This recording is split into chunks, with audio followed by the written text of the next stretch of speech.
Alright, welcome back ladies and gentlemen to the Chupacabra Tutorials channel. I'm your host Larry, and today we're going to be taking another hands-on hardware review of the HexGaming Phantom PS5 controller, which offers a myriad of really powerful selling features that make this a really top-notch pro gaming alternative to your standard out-of-the-box PlayStation 5 controller. The first thing is it's got more advanced joysticks. These are not only Hall Effect joysticks, and Hall Effect means that they're using magnets for sensors, so they're not as susceptible to stick drift as other joysticks, and you can pop these bad boys off and customize them to be however you want them to fit from a selection of several different versions that are available inside of the kit in this little box here. In fact, here, let me show you. It comes with 4 different sets that you can pick from, and you can mix and match these as much as you want in order to get the controller that feels the right sort of like hand grip feel and utility that you're looking for. And they go back on just as easily as clicking those bad boys on right there. And with that in mind, if you find that for whatever reason these are also starting to drift over time, they have a lovely little diagnostic tool that you can plug in right here that allows you to fine-tune their calibration back to the perfect fine-tuned gaming standard that you enjoy, which is, I mean, no stick drift is really the ideal, so there you go. On top of that, they come in several snazzy different colorations. I, being a product of the 90s and early 2000s, always love the see-through or the semi-see-through controllers, so I asked them to send me one of those. You can see here on the back that on top of that, this thing also sports an extra set of buttons down here so that you can twiddle away with these back buttons while you play, so that if you don't want to press and hold on one of these joysticks to say sprint in a game, because I always hate when they put the R3 or the L3 as the sprint button. If you want, you can rebind any of these face keys, any of these buttons that you press on the front, to these 2 back keys so that you can make your controller do whatever you want it to do. And I will say, I've always been skeptical about these reverse side buttons on controllers, because I always felt like these were in a really bad position, because they used to be in the center, but I really like these ones that are kind of out towards the hand grip, because that's where my fingers already are when I'm playing. So when I was testing this made a whole lot more sense than when you're trying to grab something in the middle of your controller. Then up here, you might see that there's these little knobs. You can pull these out to lock your triggers to be hair triggers, or push them back in so that you kind of have like that double adaptive trigger that allows you to do more advanced sensing in games like Returnal, where it has a dual step trigger. And all this is capable by simply pressing and holding this button here in the middle, pressing whatever button you want to rebind to a back button, and then pressing and holding both of them at the same time so that you bind that key to the back. It really just rebinds keys that are already on here to itself natively without any additional software, although this does need to be plugged in to a console or a PC first. So before we get into more detail about how some of this stuff works on this controller, let's go ahead and jump in and take a look at the unboxing. So taking a look at the unboxing video, the HexGaming Phantom controller comes in a very nice black reflective box where you can see the HexGaming logo on the front, and it's wrapped in a protective watertight cellophane to keep liquids and other stuff out that might damage your new controller. And then inside of it is another little clamshell packaging, or a folding packaging. I'm not sure which one they call that these days.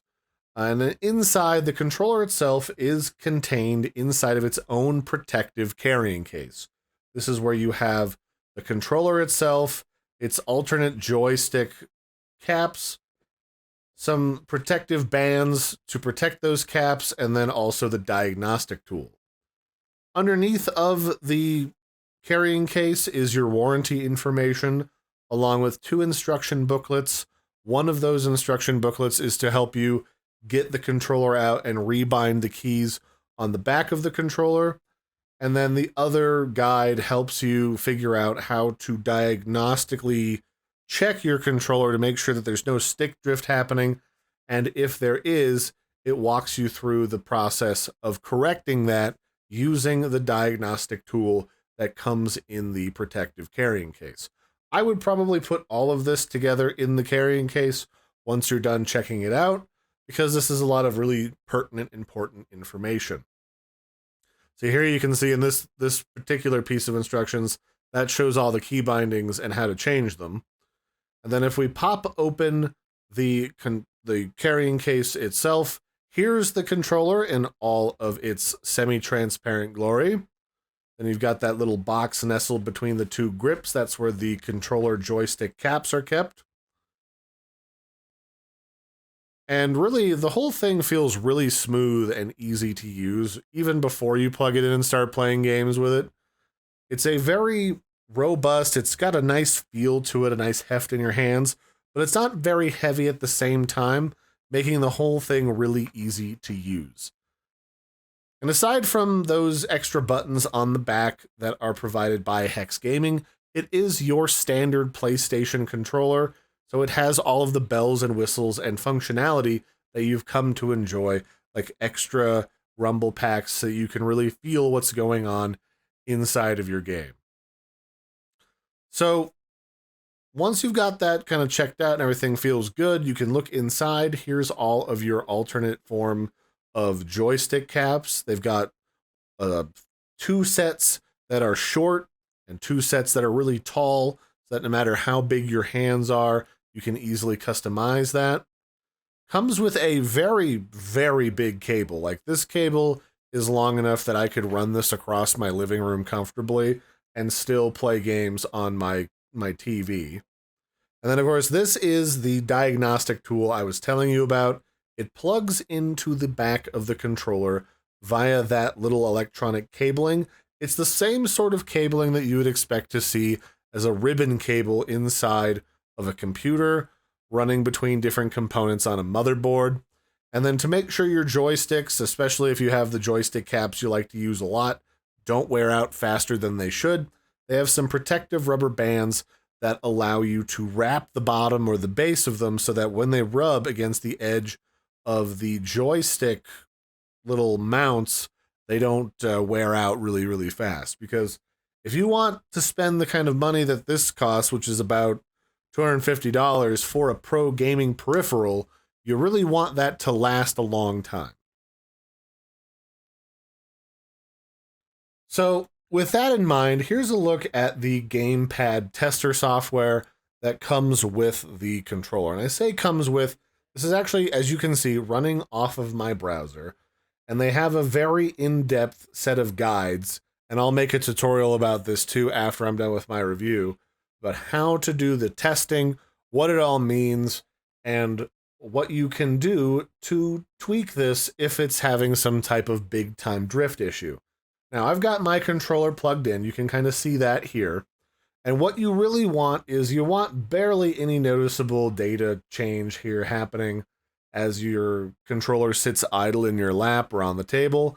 These are both sitting fairly reasonably in the center of the target. They're a little bit, you know, slightly teeny tiny bit like micrometer askewed, but for the most part, they're not really doing anything and barely registering any movement whatsoever.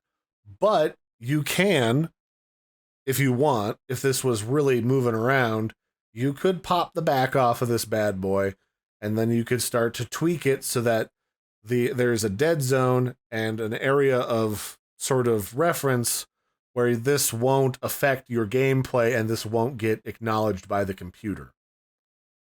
But it's nice that they have this built right in to their website to help you test your own game controller without having to send this in for a warranty or take this to somebody or have to wait to get your favorite controller back.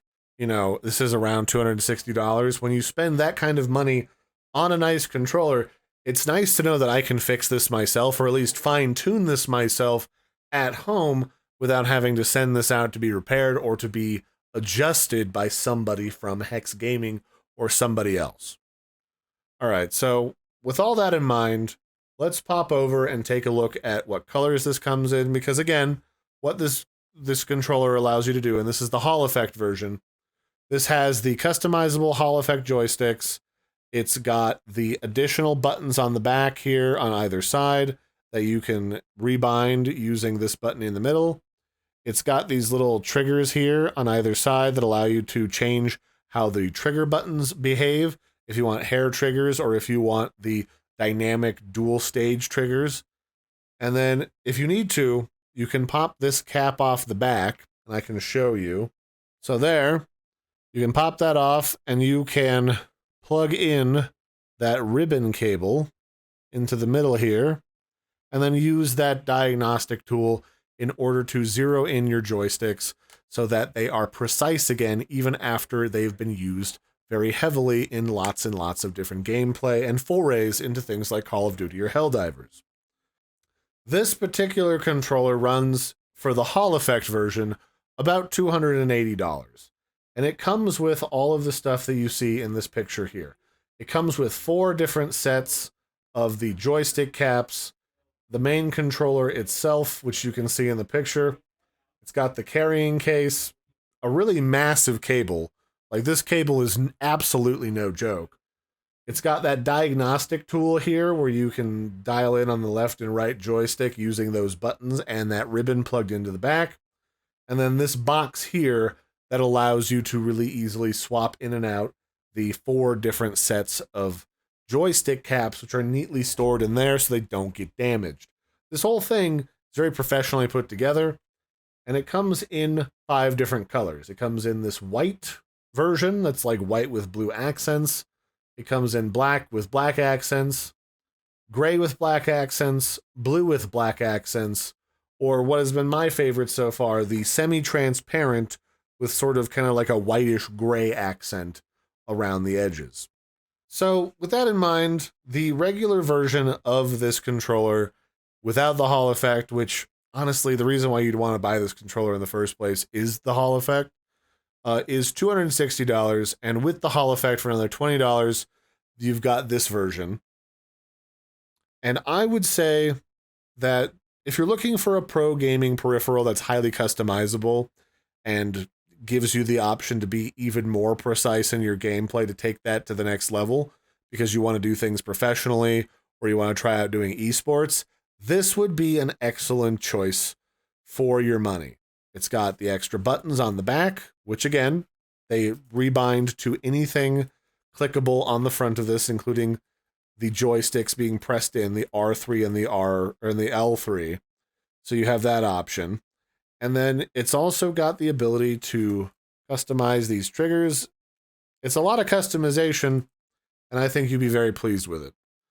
So that's it for this one. I've been fairly satisfied with this controller myself. If you have any questions about this, how it feels, how it plays, go ahead and throw those questions in the comment section below. And until next time, I've been your host, Larry. Don't forget to like and subscribe, and I'll catch you next time. Bye, everybody, and have a good one.